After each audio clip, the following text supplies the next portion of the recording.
I know, it's terrible. Heather, what are you drinking? Oh, okay. Oh, water. Okay, you're muted. You can, Yeah, just water. what do you think, Michael? I'm a teetotaler, but I have to confess this is coffee today. Oh my goodness. Is that a dad mug? It is. It's an old one, but it's still holding up. Yeah. Nice. That's lovely. Oh, we've got more people joining us. Hold up what you're drinking, guys. Are you drinking tea? Tuesday tea with Chala. David and Tiara, we have no idea what you're drinking, but hopefully you're drinking tea. Well, actually, I'm driving right now. Oh, so no. David, don't drink. All right. Don't drink and drive. No, I won't. All right, everyone. Okay. So what I was saying is I am going through today we're going to talk about marketing mistakes, and I want you to think about the worst, the stupidest marketing mistakes you've made, the costliest marketing mistakes you've made, because one person's mistake is another person's success because they can avoid that mistake. So what I'm doing is I'm going through the 5 marketing mistakes that I most often see that are made in the marketing world, in the business world. So the first one is too generic. In my book, this is my quote, is vague equals broke. Because remember, you guys, I'm a elevator pitch coach, and I have a podcast that's called Polish My Pitch. And when a lot of guests come on, I have no idea when they do their pitch, and it's only a 5-minute segment. I have no idea what they do for a living. So that's because sometimes it's too vague. So if it's too vague, and the reason, number one reason is because they don't have a target, a really defined target. And the way that I like is, as I was explaining to everyone, is please pick a primary industry or an interest group if it's B2C. Too vague. Okay.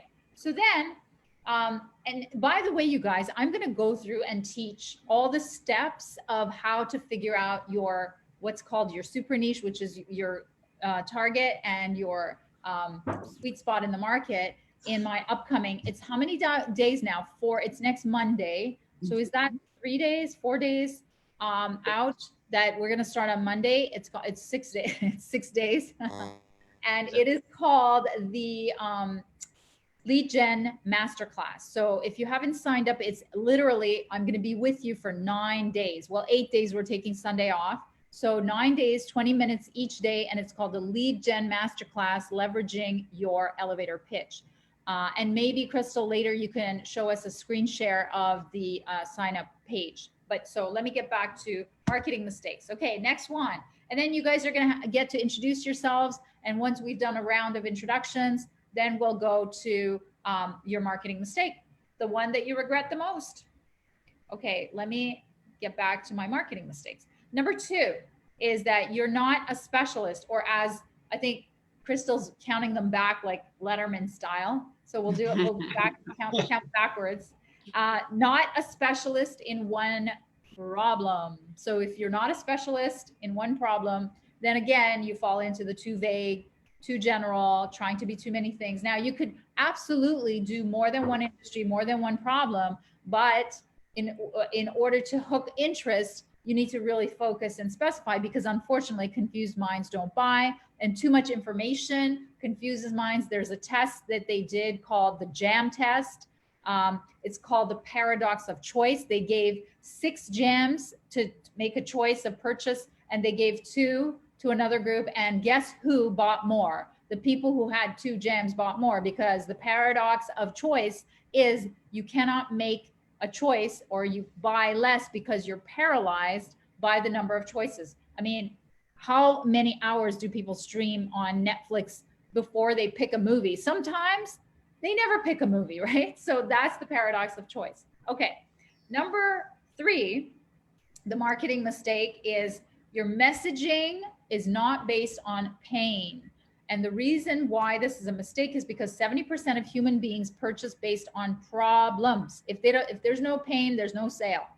So messaging has to be based on pain. But again, I'm going to go through all of this with examples and all that on the Lead Gen Masterclass. So come to that. All right. Next is no thought or not enough thought leadership content, meaning once you figure out who your target is that you can help, who has the most expensive problem that you can solve, then you have to pump out the content to position yourself as a thought leader around a solution for that pain. And if you are not doing that frequently enough, you're not doing that in a focused enough way in their world, 7 to 12 touches, 7 to 12 times within a short period of time, they're never going to buy from you. Your messaging is going to be way too diluted. It's going to be way too scattered, and it's not going to be about the pain. All these things are hurting you, and they're delaying the sale. They're confusing people about what you do, and it's not helping you market properly. And by the way, my definition of marketing is everything that you do to the prospect until they ask you, how much is it? That's called marketing. After that question, how much is it? That's called sales. And I teach that too, but it's mostly marketing. Okay. Then the last one, the last mistake, the marketing mistake that I see most often, you guys, there's no call to action and no follow-up. Now it could be two different mistakes, but really it's all about after the content. What do you do? Are you asking them to connect with you, to friend you, to follow you, to talk to you? Whatever it is, you have to have some sort of call to action. So those are the things that are missing. And in fact, I remember I went to a conference, and the people that give out those conference bags, and you give out something in those conference bags, it is the most common mistake that I see, that there is no way to follow up with the people who are giving the present, the goodies in the goodie bag. And I remember the owner of, and this was $1 million WPO meeting, which is Women Presidents Organization. And I wasn't a millionaire at the time, but I was invited as part of a feeder group, networking group called Grow Your Biz. And they were kind enough to give us some goodie bags too. And there was one of the millionaire business owners. She had a frozen cheesecake dessert company. So she literally froze and put cheesecake slices into the goodie bag, you guys.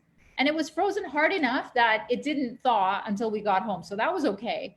But there was absolutely no way for the person who took it home to actually buy from her, because it was a cheesecake. There was no information about it. There was nothing. It was a cheesecake. And once the foil that was on it was thrown away, there was no way for me to be able to purchase from her. Now, the strategy of that giveaway was already completely skewed, because we're not markets. Like, we're the completely wrong prospect for her to be doing that. And it was a very expensive giveaway. Imagine giving away a cheesecake to 50 people. So that's the lessons for today, the marketing mistakes. So I'd love to start with Heather. If you can introduce yourself and tell us what you do. We'll start there. Hi guys, my name's Heather Johnston. I work for a company, Sun Technologies. So in essence, I work with retail Fortune 500 companies and supply chain groups to help them during their peak seasons in terms of their staffing engagements. So that's what I do, and work around their pain points to sort of help put together the model that best works for their organization. Did you say to go ahead and introduce my marketing mistake too? Not yet. We'll come around to that. Okay. Thank you, Heather. It's nice to meet you. I think it's your first time here, right? It is. It is. Hey, well, come back. Bring your tea and come back every Tuesday. I will. All right. Dinah. Am I saying that right? No, it's actually Dina, and that's okay. Okay, Dina. I love it. Somebody with a name even, more interesting than mine. Thank you. I'm so happy to be here. This is too also my first time here. Yay. When you get that phone call and you hear that voice on the end of the phone say, "Where are you?" or "Are you sitting down?" And that fear just actually paralyzes you when you get that lump in your throat. Well, what I do is that I help women conquer their fear when they're diagnosed with a fatal disease as breast cancer. And I help them discover the positive road ahead of them. And I actually help them decide on what road to take from the time they get that phone call to the time they're in remission and beyond. And my business is called Wellness Warriors for Life. And I am known as Dina Legland, the Inner Warrior Coach. Wow. Very powerful. Now we know where to go, Dina. Awesome. Jeff, good to see you. Good to see you, Chala. Thank you so much for the invitation. And Dina, I can't thank you enough for what you do, because to be blunt, I can't tell you how many people I know who suffer from various ailments that you just described. Too many.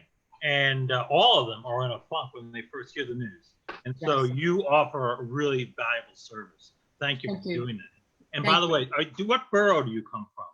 I'm actually on Long Island in New Long York. Island. Ah, geez, I blew it. I knew it. It was one of the two. I recognized that accent. So I'm like, oh, geez, what borough? It's either from the island or from a borough. One or the other.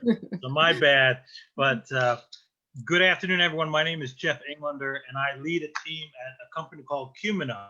We are an early stage firm that focuses on cybersecurity threats to your documents as you transmit them through the wild of the internet.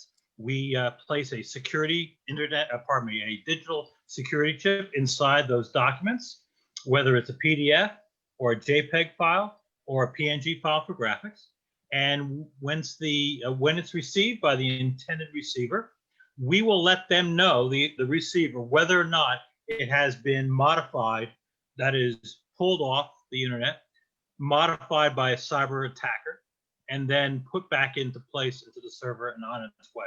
So if it's been modified in any way, we will warn them, and in this way, they don't act on those files, but rather they ask the sender to resend the file. Real simple. Very cool. Awesome. Thank you. Well, thank you. Michael, you're next.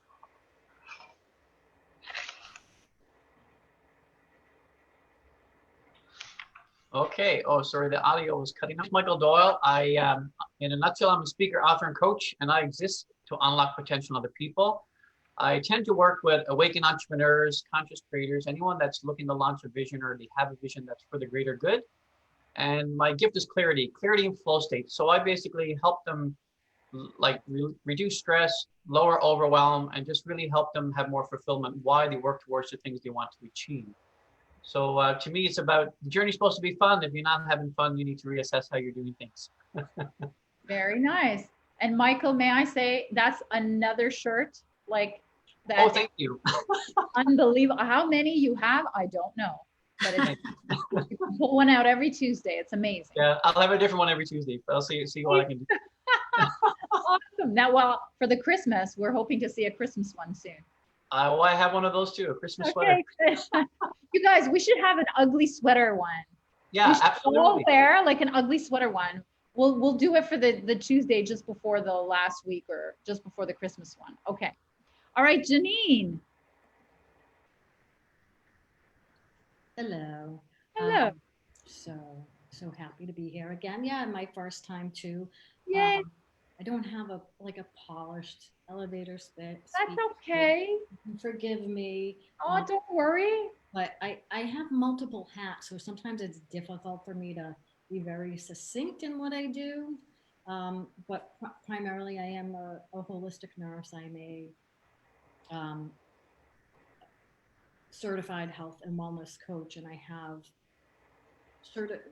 different certifications. So what I focus on is using what's called lifestyle medicine to help primarily women who are dealing with weight issues that may be affecting their self-esteem and also may be affecting their health. So I really help them get to the root cause using a lifestyle medicine approach. And I'm also a lifestyle coach for a breast cancer weight loss study at Dana-Farber. So just to throw that in there for our wellness warrior. Yeah, talk to Dina. You guys should connect. That's great. Thank you, Janine. Thank you. And Crystal, you want to say hi? Oh, okay. I would love to. You know that most small business, 7 out of 10 actually small business CEOs have no idea how to utilize technology and get their message out on the scary world of the web and therefore losing out on prospects. So what I do is I build your back end so to work seamlessly with funnels and systems so you can focus on your front end, what you do best. And together we form a giant lead magnet. I love technology. I'm this techie geeky nerd that likes the back end and having everything flow and work seamlessly. And so I can support amazing clients like Chala. Yay. Amazing. God, where I'd be without her. Thank you. Robert, welcome back. Thank you. Thanks for having me. So I am the president and CEO of a company called Cerex. We are you know, we take a look at processes very seriously. I'm an engineer, and the way I look at things is that all businesses are composed basically of two components: processes and lists. So McDonald's isn't a McDonald's franchise is not a hamburger joint. It's actually a process, and that's what people pay really a lot of money for. And a business is not a business unless you have a well segmented list. Lists that will give you much more information than just your accounting system. So what we do at Cerex is we provide consulting and tools specifically and precisely in those two areas. We first start off by mapping out processes in an organization. And then we bring in, once they're mapped out, we may need to re-engineer them in some cases, and then we bring in technology to help automate those various processes, like CRM, like marketing automation, like business process automation. Those are the tools that we use mainly, including contact management, including business process automation, and even procurement systems. So, hello, my name is Robert Saul, and I am the CEO of Cerex Sales. Yay. Thank you so much, Robert. All right. Lynn, you're up next. Welcome. Thank you. It's good to see you again. You too. So my name is Lynn Tomlinson. I'm located in Lawrence, Kansas, almost right in the middle of the country of the US of A. Didn't want to confuse it with Chala's country.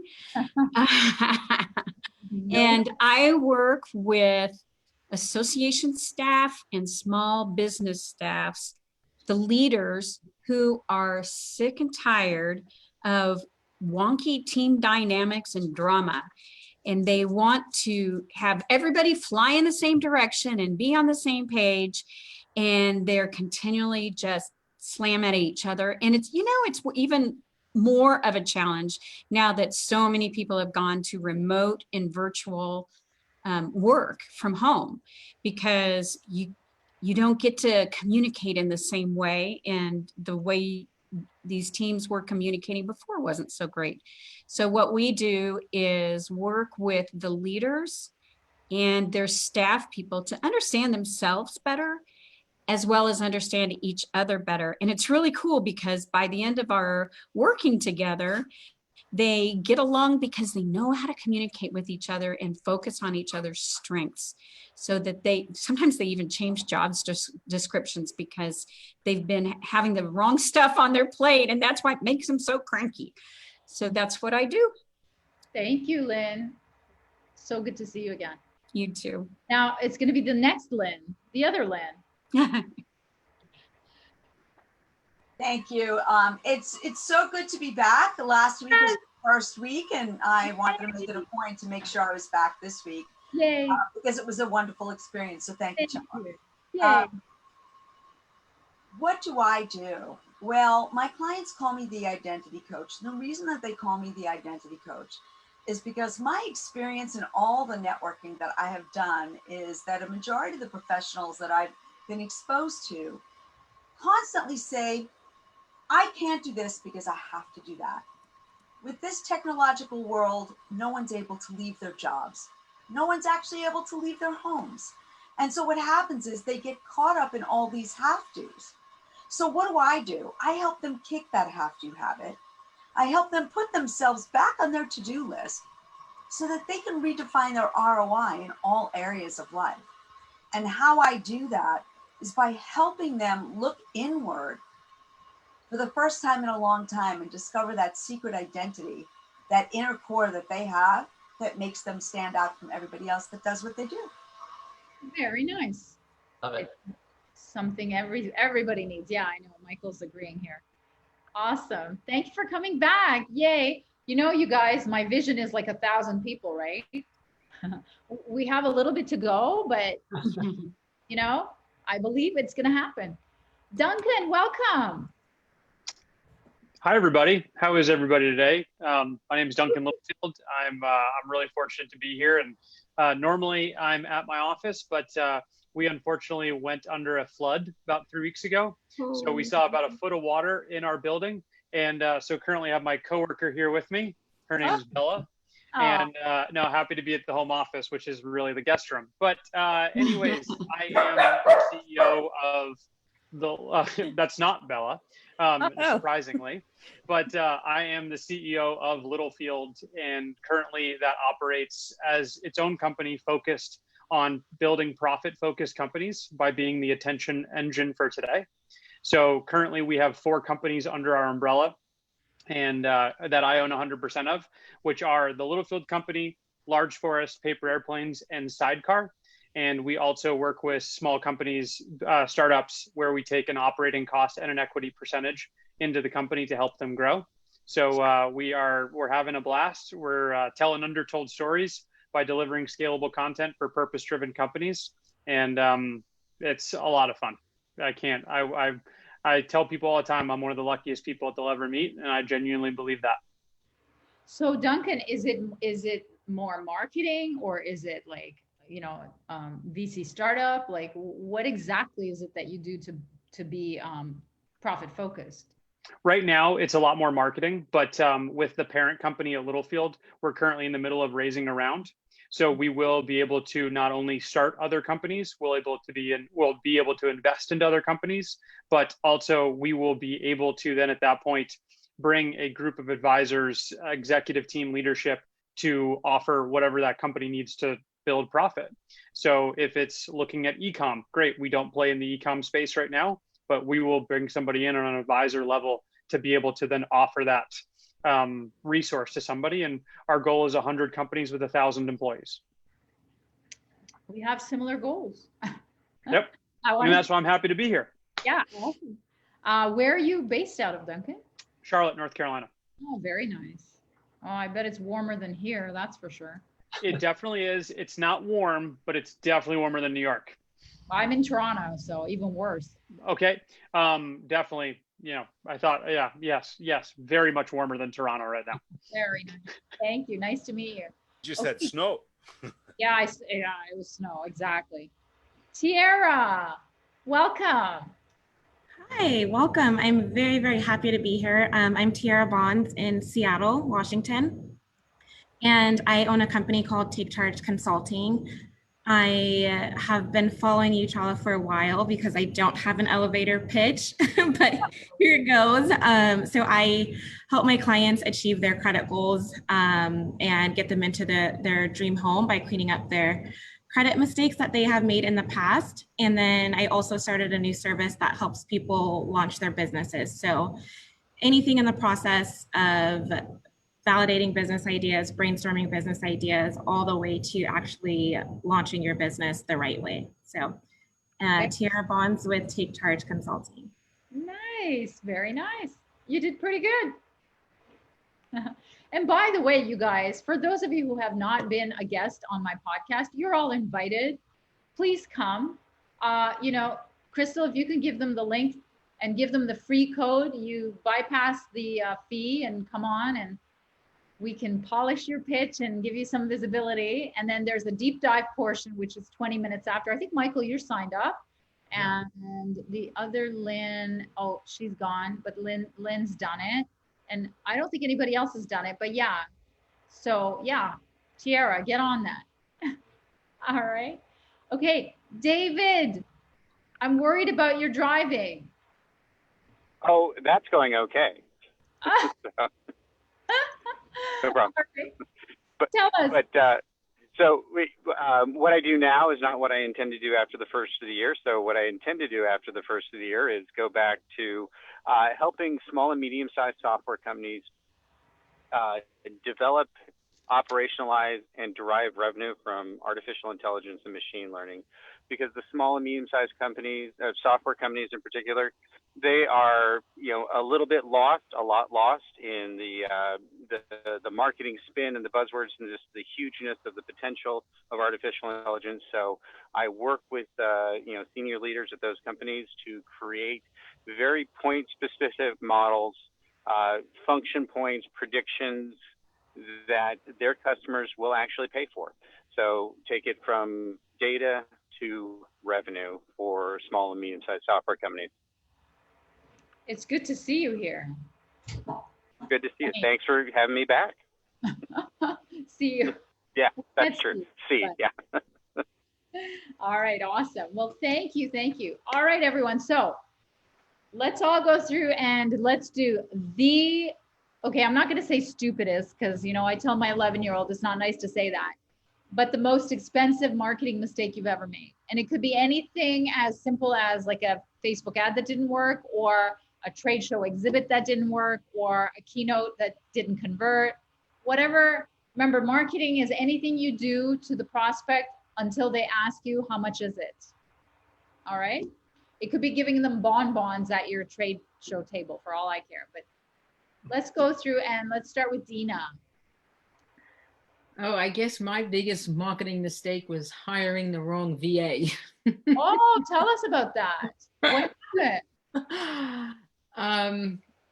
Trying to, when you're in business for yourself, it's difficult to know certain things. I am a registered nurse, along with being a transformational certified health and life coach. And the business end of it is something is very new to me. So I hired a VA to do some of the creativity with my guidance. It's my creativity, but that person decided to rearrange my colors, rearrange my programs, just plug in things without formatting. And I did spend a lot of money, and I did not get my money's worth. Wow. Now I'm very particular on who I want to do certain things for me, Right. So that's what I was going to say. What's the lesson for you? That is the big lesson. I'm very particular on telling people exactly what I'm looking for, what I want, and it was a big lesson. It was a very big lesson. That's awesome. Thank you. I mean, it's not awesome that it happened, but it's awesome that you Jeff, tell us, what was the biggest, costliest mistake? I tell you, it's what we were trying to do is to, right now, I'm my only salesperson, and that's not working, right? You have to have, obviously, a good team, and I hired one of those lead generation firms, right? Oh, yeah. So, and they, I said, they have teams of people, they got the economies of scale, yada, yada, yada. The whole point was this, is that I invested more than $8,000 into this firm for about 30 days, 60 days. And I think about 60 days worth of work. And I ended up doing a whole lot more work than I thought I was ever going to do. And they didn't come back with a single lead. What did they Not do one. exactly? How did they generate leads so we don't hire them? Yeah, what lead generations, what they do is that they have SDRs, right, sales development representatives, because I can't afford to hire a bunch of those folks, right, let alone one. So I hired the firm, and they did the dials for me. I gave them the script. I even said, give me the feedback, right, over 60 days. They didn't give. I kept asking them every week, what was the feedback? Did anyone give you any feedback? Like, any negative comments? Any comments at all? Oh no, we don't have any. They didn't make a connection at all. And so I basically have $8,500 or so sunk into something I got no return on. So all I'm saying to you is that, and it was partially my fault because I used this firm years ago, and I just assumed, shame on me for assuming that, oh yeah, hey, they did well for me once before, they'll do well for me again. and they were supposed to be the leader in the industry. And so to that end, we just gave them notice yesterday and Oh, said, it's can't recent. do it. Okay. So they are cold calling? Yes. Okay. Where do they get the number? The information I gave them lists of companies I really want to target because Cumino, we are focused on the insurance market right now. That's our focus. And I thought to myself, okay, these people have experience dialing into and have contacts with people in that industry. At least that's what they said. Great. Well, So it is what it is. So what would be the biggest learning for you, Jeff, from this? Yeah, do more deep dive into the quality of the product before you buy. Right. Okay. Very good. Thank you. Thank you. Michael. For me, it relates to the follow-up. When you mentioned, call to action and follow-up, they're kind of two separate things, as you said. But when it comes to the day-to-day, the workshops or the speaking or the anything where I'm in person, and I'm really good with that follow-up. But when it comes to the automated world, it's not my passion. I don't really spend enough time on it. And I did a webinar where, it was one of my first webinars, had over 50 people attend. The metrics, everyone that came on stayed for the whole thing. So I had them, and I basically had zero systems in place to follow up with any of them. So, again, it's just a learning curve. I don't believe in shoulda, coulda, wouldas, but I think the follow up is really key. And it's funny because I had a conversation with a coach, and he said, I have three pieces of advice for you. He said, follow up, and follow up. And I thought that was funny. That is funny. It's three. Yeah. It's like me, myself, and I. Yeah. Yeah, exactly. Great. Yeah. So that's what you've learned. That's awesome. That's awesome. Thank you, Janine. So I would say for me, it's always like back end stuff. So I did hire somebody just quite a time ago to help me. Sorry, I'm having trouble hearing you. I don't know, is that better? No, scream. Yeah, I'm not very loud. So, yeah, I'll just raise my voice. This is my projecting voice. Very good. So early on, I hired somebody to help me with SEO. Okay. It did not help with anything. So it was a big chunk of money without any return. So lesson learned from me was to really figure out what questions I should be asking before I hire somebody to do something that I know nothing about. Right. And what questions should you be asking if you know nothing about it? Yeah, exactly. But that's the hard one, right? Yeah. Awesome. All right. Robert, what about you? Oh, you're muted. Yeah, well, I'm gonna do something that isn't probably the most the smartest thing to do when you're selling a service, but I own a call center, and we relied a little too much on call center. We ended up trying to do a marketing campaign. This is about 6 years ago. That was strictly call center, nothing else. We even our website, we neglected the website, we neglected everything. We just did a call center campaign, and realized that marketing is really a blend of many different things. You have to do a little bit of everything. The call center is could be one of the components, but we have all the follow-up systems and all that kind of stuff in place, and that wasn't the problem. The problem was the call center was the only source of that we relied on for attracting or for getting leads, and it works. The only problem is that marketing has to be, and Chala will probably be able to attest to this much better than me, but my experience has been that you have to do a blended approach in these days. It has to be, call center does have its place. SEO has its place. A good website has its place. All these things have their place, and that's what I learned, including actually the gentleman Jeff, who was who hired a lead generation company.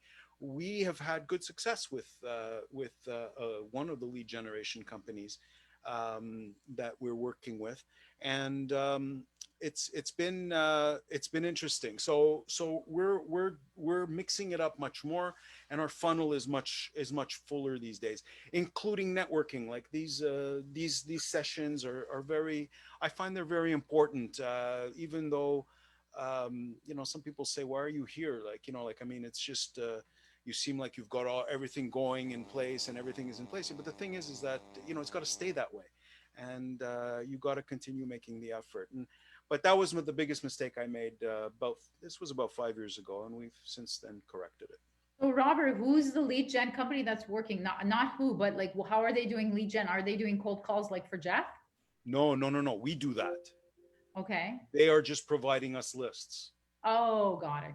Okay. So we give them our avatar, okay, yeah. or our avatars, and then they come back and they give us very highly qualified lists. Got it. That's okay. Wow. Thank you, Lynn Lessel. Thank you for clarifying. I know. So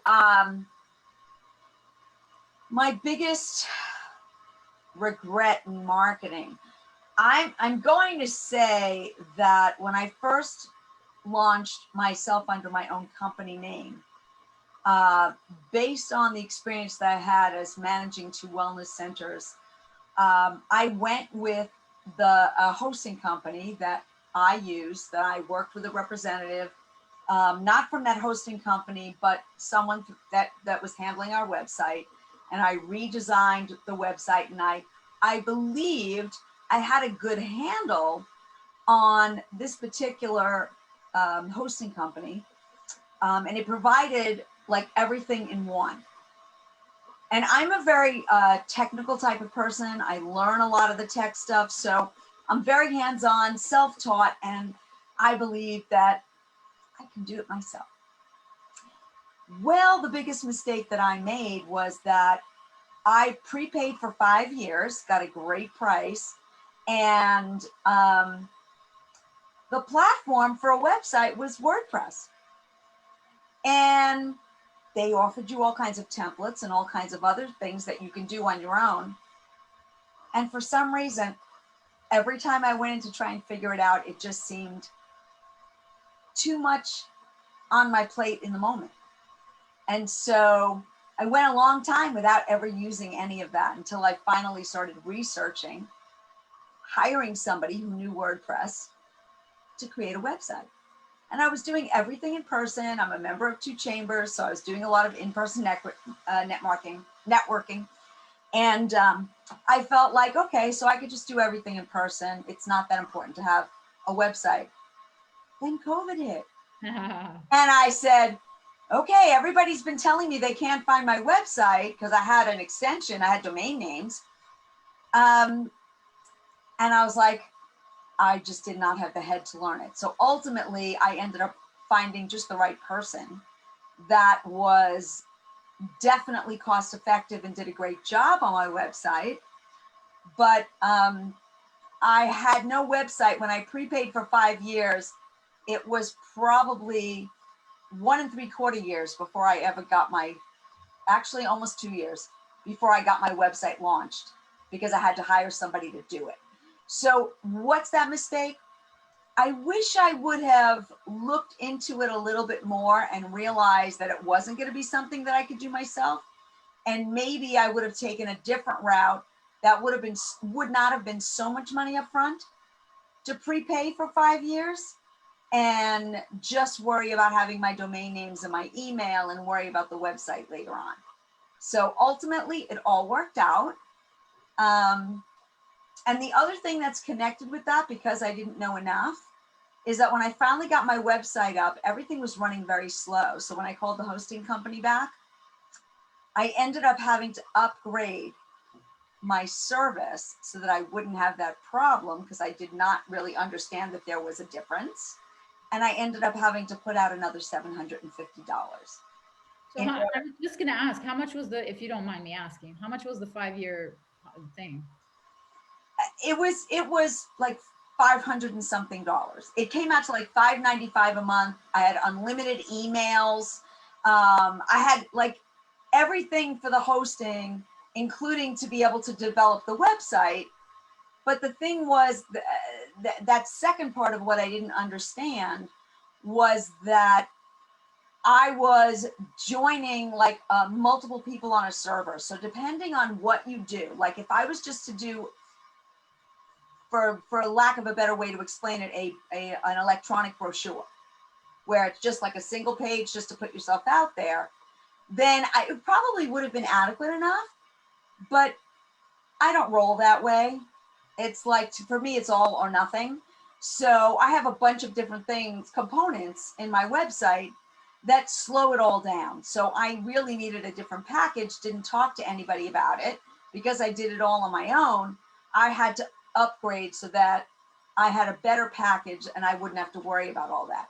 Because if I didn't upgrade, I would have had to pay someone who had the expertise to fix it all. And my intuition told me that would cost me a heck of a lot more. So I really upgraded, and now I have 3 full years of the proper service that I need. And to be honest with you, the person that I found for my website did a great job. And I feel like it was so cost effective, I almost got my website for free. So, you know, I didn't understand half of what you said, but it sounds like you're in a better place. So I'm well, yeah, that's, see, when you understand the tech, it kind of goes there, and Jeff might understand some of what I said because he's in that, you know, so that makes the bottom line is, if you don't know what you don't know, ask somebody who might know, because you'll save a lot of time and money. That's the bottom line. Excellent. I love your bottom line. I understood that part. That's very good. Awesome. Okay, Duncan, tell us your biggest mistake marketing. Personally, the biggest mistake I would make is just hiring the wrong person.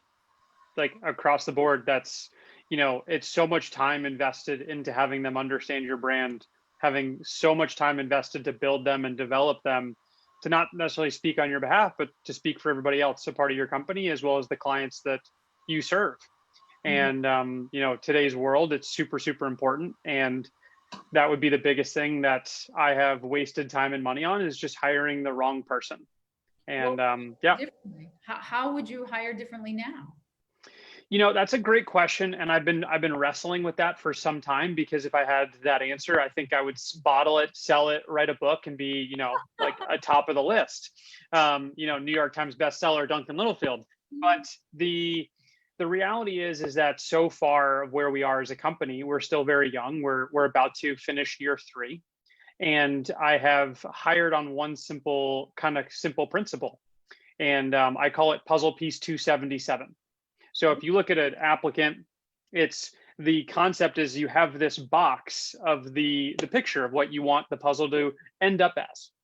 And the reality is you really don't have all 500 pieces when looking at an applicant. And you might have this corner, you might have the frame of it, or you might have the center of it.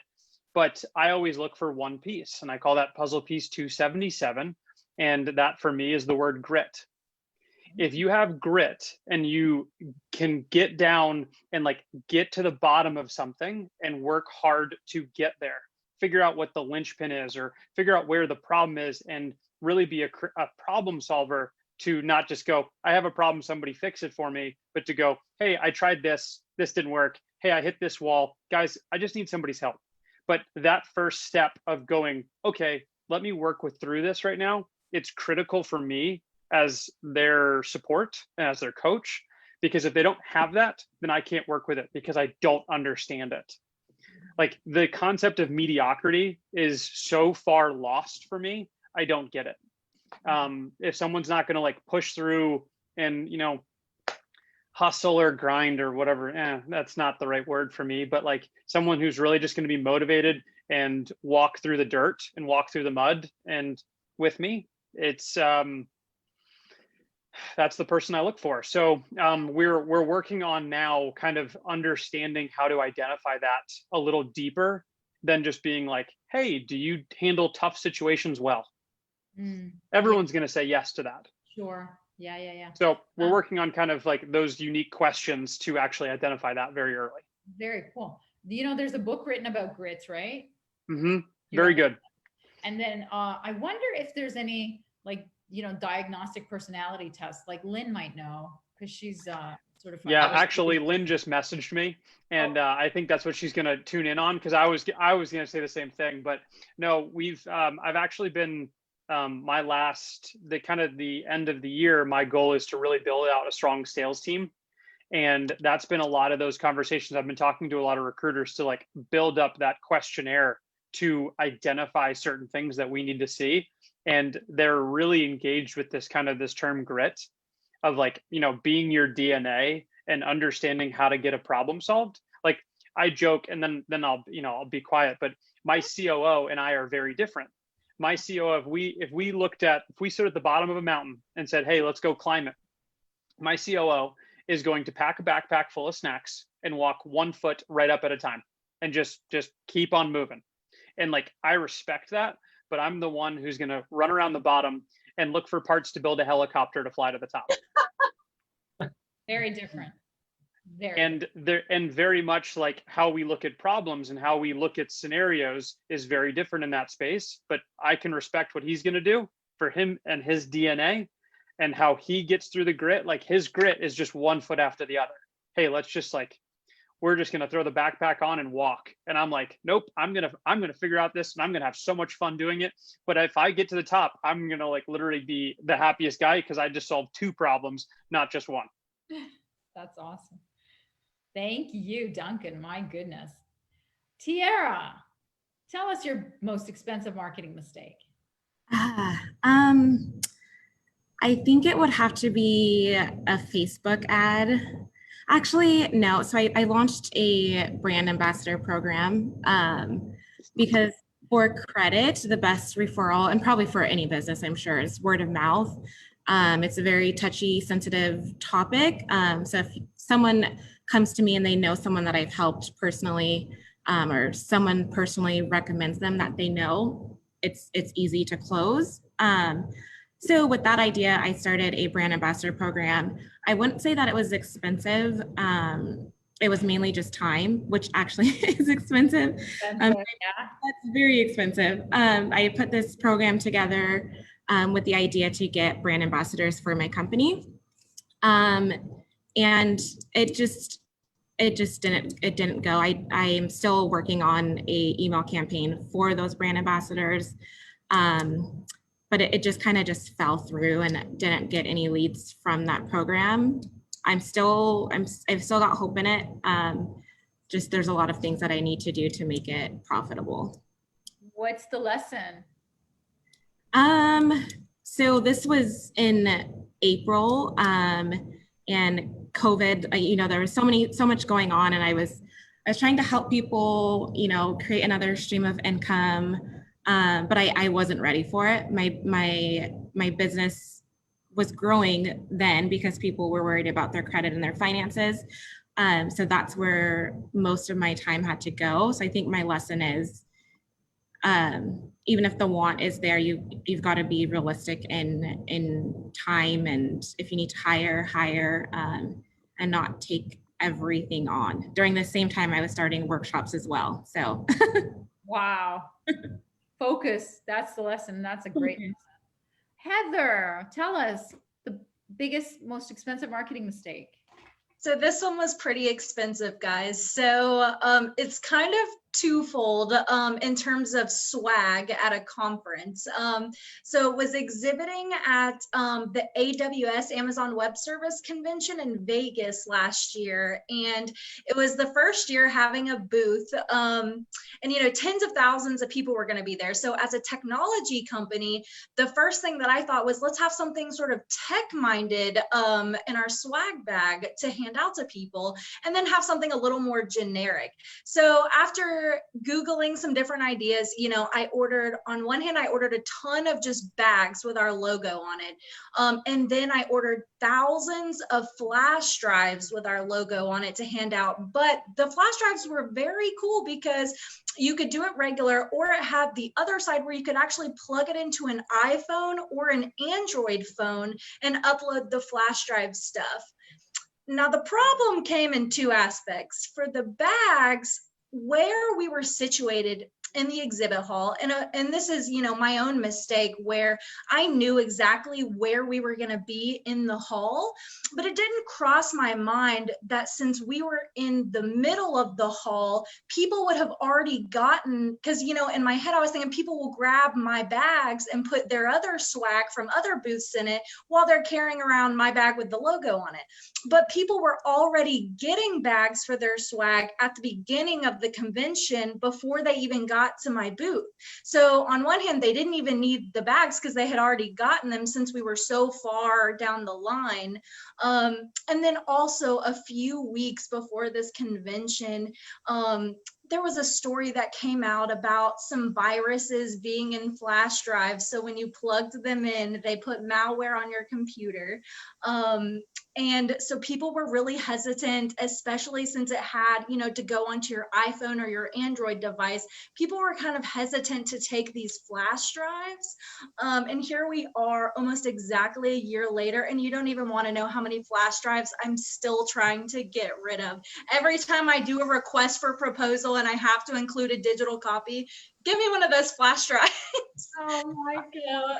Funny. But ultimately, yeah, I think the biggest thing was me doing my own research. You know, if I had had the forethought to know that we were in the middle of the convention, you know, I shouldn't have gotten the bags. And then if I had thought about, obviously, you know, the technological, you know, consequences that could come from a flash drive, I probably should have picked something a little more, a pen or something a little more easily handing out without fear of malware. Yeah, that's a good one. I got to give it to you. That's a good one. Thank you. Lynn Tomlinson, last but not least. But maybe the shortest. Oh. Mine is very similar to Michael's. I am not a detail person, and I have several times put together a marketing plan and then not done anything with it. And so the expense of that is time and energy. And then there's the guilt trip that comes with it as well. Aww. Yeah. And so I have done there's been, what I've done now is try to focus on the marketing that I enjoy doing and the reaching out to people that I really like talking to and getting referrals from people that I really like meeting. And that's worked so much better for me than trying to put together a very complex marketing plan. And especially the one that hasn't worked for me, which I look forward to learning some from you, Chala, is online marketing. Those have been more complex than I ever wanted to tackle myself. And similar to what several other people have talked about, I know I want to hire the right person to do that for me. And it is challenging to get not only the right person with the right skills, but one who understands your industry, your clients, and how to put that all together. Understood. Thank you so much. You guys, we're almost at the end, and I want to just thank you for being here. And before you go, though, I want to share with you this lead gen masterclass that I was talking about. If you go to repositioner.com/lead gen, you will get that picture with me. And it is in 5 days, and polish your pitch and hook more prospects. As I said, it's 20 minutes a day, every day, Monday to the next Tuesday. And we're taking a break on the Sunday, but it's really a lot of fun. There's people who are dropping in, there's success stories, and it's really all about leveraging your elevator pitch to create more leads, and especially online. So go ahead, and when you click this, you join. You just simply fill in your information, you join now. Now what we're doing is if you, and some of you have already done this, but if you register and you bring 2 people, you get to attend a private or semi-private Zoom call like this with the other people who referred, which we only have like 2 or 3 right now. So if you could bring 2 more friends they have to be business owners selling to other businesses. And what we're going to do is a private, semi-private Zoom session, closed door Zoom session to polish your elevator pitch. One by one, we'll go through and I'll give you my suggestions, and then you can use that, and you can use that in your messaging, and you can ask me any marketing questions you have, including whatever it is that you're personally struggling with. It could be around online marketing, offline marketing. It could be around your messaging. So there you go. And Robert is saying something. Oh, he's talking about his programs. Great. So are there any questions or comments before I let you guys go? And thank you so much for coming. Anybody? Did everybody enjoy this? I hope you're going to bring your teas and come back next Tuesday. I just want to say thank you. Yeah, it's my first one, and it won't be my last. And I start everything with gratitude and input. So I appreciate it, and thank you for the value. You're so sweet. Yeah, and you promise to bring a different shirt.